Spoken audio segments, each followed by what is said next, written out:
nosotros de verdad desconocemos mucho de nuestro organismo y cómo funciona, y por ende de la relación de ese organismo con los otros organismos que le rodean.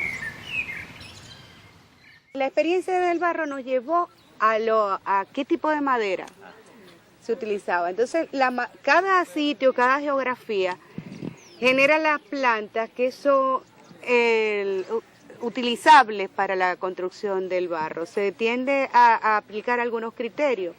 Uno, la resistencia a la humedad, la resistencia a alojar insectos que puedan dañar la estructura, la armonización, además facilitar el pegue entre el barro y la madera, que a lo largo del tiempo hay una simbiosis entre ambos materiales. Y dividimos con lo que le llaman el acero vegetal. El acero vegetal es el bambú, utilizado, bueno, sobre todo en Oriente, pero aunque acá se encuentra en construcciones rurales, depende de los espacios geográficos, hay mayor o menor uso, depende del contacto con las metrópolis. Y en Venezuela, aunque no veíamos construcciones majestuosas o monumentales con el bambú, que sí lo hay en el Oriente, los países asiáticos, por ejemplo, que tienen tradición de construcciones además de puentes y grandes infraestructuras con el bambú, empezamos a indagar en Venezuela y en Latinoamérica. Entonces nos encontramos que en América Latina y específicamente en Venezuela existen más de 600, digamos, especies de bambú. Acá se le conoce más comúnmente como guasdua, que es una familia del bambú. La guasdua angustifolia cum, que es propia de Colombia y Venezuela, es específicamente un tipo de bambú que es de donde sale el nombre del acero vegetal, por su resistencia al peso, la flexión, etc. Es decir, tiene condiciones físico-mecánicas óptimas para ser usados en la construcción de pequeñas y grandes infraestructuras. Cuando en la bibliografía hallamos que Venezuela en la geografía y en la flora venezolana era muy frecuente este tipo de bambú, dijimos, bueno, ¿por qué no lo observamos en los bosques naturales? Y encontramos, viendo a documentos históricos, que precisamente, sobre todo hacia el área del sur del lago y la sierra de Perijá y toda la parte central de las costas venezolanas, hay diversas especies de guadua. Pero depende de los espacios y las características del proceso de colonización, la presencia de guadua indicaba al conquistador la calidad de los suelos. Entonces, donde hay bambú es un suelo con alto contenido orgánico y donde hay un nivel de humedad propio para el cultivo de alimentos. ¿Qué sucedió con esto? Que bueno, dado que era un elemento de diagnóstico del suelo, cuáles eran los suelos propicios para el desarrollo agrícola y su uso en la construcción de las primeras viviendas, esos bosques fueron talados casi en su totalidad. En este sentido, la forma de talarlo agudiza la vulnerabilidad del guadual para enfermarse y para alojar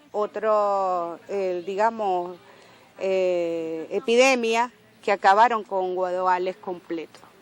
Entonces, en todo caso, es la intervención del hombre sobre el guadual y la forma depredadora la que hace que esto sucumba.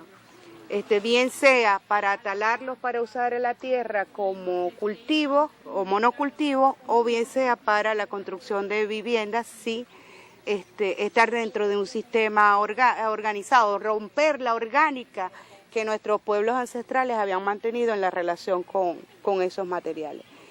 Bueno, nosotros identificamos todavía espacios donde existía la guadua. Acá vimos primero en la ciudad, la gente que lo trajo de alguna parte y lo sembró como los jardines, identificamos algunos sitios, viviendas, donde sus jardines tenían guadua, en la zona de Palito Blanco, y en las visitas a las comunidades guayú del río Socuy, vimos que aún permanecía. Hicimos algunas entrevistas a los habitantes y ellos, bueno, nos dijeron más o menos lo que ya nosotros llevábamos en la revisión documental, que esa zona se encontraban bosques de galería con guadua que habían sido pues deteriorados por la intervención del hombre. Todavía allí se encuentran algunos elementos hacia la población del Paraíso, yendo hacia el municipio Mara. Se encuentra una zona donde hay un guadual importante. También están ahorita expuestos al contrabando de madera y el corte indiscriminado. A partir de esa iniciativa, nosotros recolectamos unas muestras y iniciamos un proyecto de reproducción acá.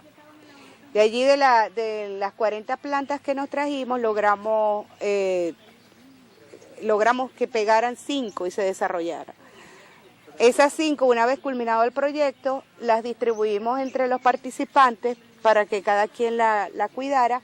Y una de las plantas con la que hubo el cierre del proyecto, que versaba sobre el diálogo de saberes para la reproducción vegetativa de la guadua, unimos experiencias nuestras en UBB y con miembros de la comuna Flor Montiel, que además dentro del mismo entusiasmo ellos lograron plantar 3 especies de guadua en su comunidad y ahora están creando unos parques hermosísimos que valdría la pena visitar.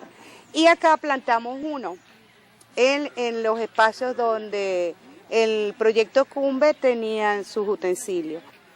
La guadua que tenemos allí tiene apenas 2 años de desarrollo y ya alcanza casi 7-8 metros de longitud en la altura.